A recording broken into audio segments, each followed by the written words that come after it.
Where did Sara Duterte's 612 million pesos in confidential funds go? The prosecution asks this question at the Vice President's impeachment trial. Duterte's defense team says there's a reason why the OVP spent 125 million pesos in 11 days. A journalists group criticizes Sara Duterte for denigrating Philippine media and promoting social media as a truth platform. The Sandiganbayan denies the Ombudsman's request to drop former Public Works Chief Manuel Bonoan as Jinggoy Estrada's co-accused in a graft case.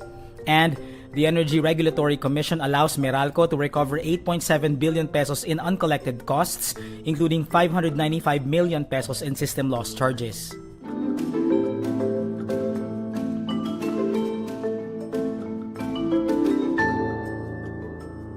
The prosecution in Vice President Sara Duterte's impeachment trial focuses on the question, where did Sara Duterte's 612 million pesos in confidential funds go? The prosecution brings 15 boxes labeled confidential funds to today's presentation, as well as witness Roderick Wamil, a state auditor who undertook the auditing of confidential funds. Wamil notes the cash advance in the liquidation report on the confidential expenses of the OVP for the fourth quarter of 2022 only took 11 days to be disbursed. The witness also flags discrepancy in dates. Private prosecutor Lorna Capunan also brings up the infamous Mary Grace Piatos along with other recipients during the presentation of acknowledgement receipts or ARs issued by the supposed recipients of these funds.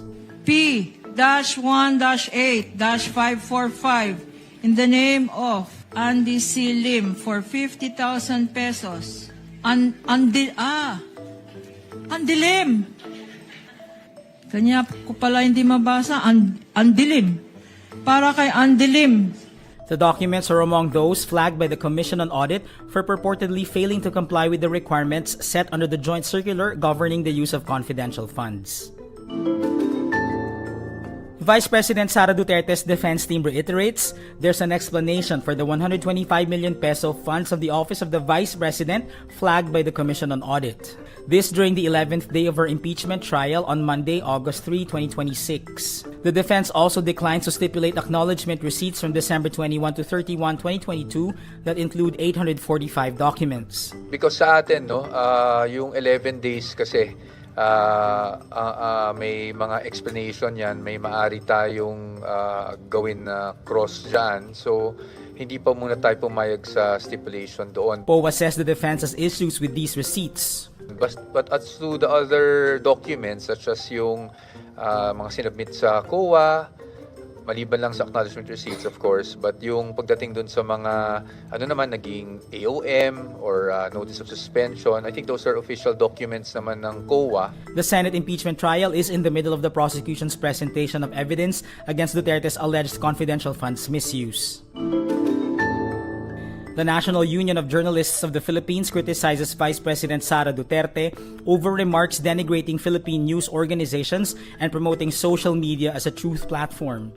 Duterte claims media in the Philippines fails to meet international standards. Duterte also accuses newsrooms of worshipping money and praises social media as an alternative platform to help people see the truth. NUJP says that by belittling the media, Duterte is borrowing from the dictator's playbook, quote, controlling information and demonizing the independent press and weaponizing social media for her propaganda. The union notes, far from being subpar from global standards, Philippine journalists have received awards for their work and have been recognized by the international community. The NUJP also points out social media, far from being a platform for truth, rewards disinformation with lies spreading faster than truth. It adds, if only Sara paid more attention to standards of governance and leadership instead of scapegoating the media, she would have avoided the predicament she is now facing before the Senate impeachment court. The Sandiganbayan denies the Ombudsman's request to drop former DPWH Secretary Manuel Bonoan as one of Senator Jinggoy Estrada's co-accused. This in a graft case stemming from alleged flood control project corruption. In the case, the Ombudsman alleges the accused conspired with one another to receive kickbacks from flood control projects. The Sandiganbayan says the proposed amended information, quote, removes the only co-accused and purported conspirator of accused Estrada from the case. The Graft Court, in denying the Ombudsman's request, explains dropping Bonoan modifies the theory of criminal liability from conspiracy to individual liability. But the Sandiganbayan says the Ombudsman may still push to make him a state witness. In May, the Ombudsman charged Estrada, Bonoan, and DPWH National Capital Region officials with plunder and graft over an alleged kickback scheme in the Public Works Department. The Energy Regulatory Commission allows Meralco to recover 8.7 billion pesos in previously uncollected pass-through costs over 3 years. The amount includes 595 million pesos in system loss charges. This despite President Ferdinand Marcos Jr.'s call during his State of the Nation address to remove the system loss charges from consumers' electricity bills. The ERC authorizes the collection of 7.3 billion pesos in generation costs, almost 616 million pesos in transmission costs, nearly 596 million pesos in system loss costs, and 228.88 million pesos in real property taxes. The 4 main under-recoveries will generally be collected over 36 months, beginning in the next billing cycle. Residential customers will pay a total adjustment of 0.0803 pesos per kilowatt hour, equivalent to about 16 pesos for a household consuming 200 kilowatt hours. The final amount may be higher or lower depending on the customer's location and other bill adjustments. The decision follows a separate ERC order requiring Meralco to refund 9.51 billion pesos in excess distribution rate collections over 6 months. Comparing the two orders leaves customers with an aggregate net refund of about 798 million pesos, but customers should not expect a single net refund entry. And that's today's wrap. I'm JC Gutinga. Thank you for watching. Click the link below for the full story.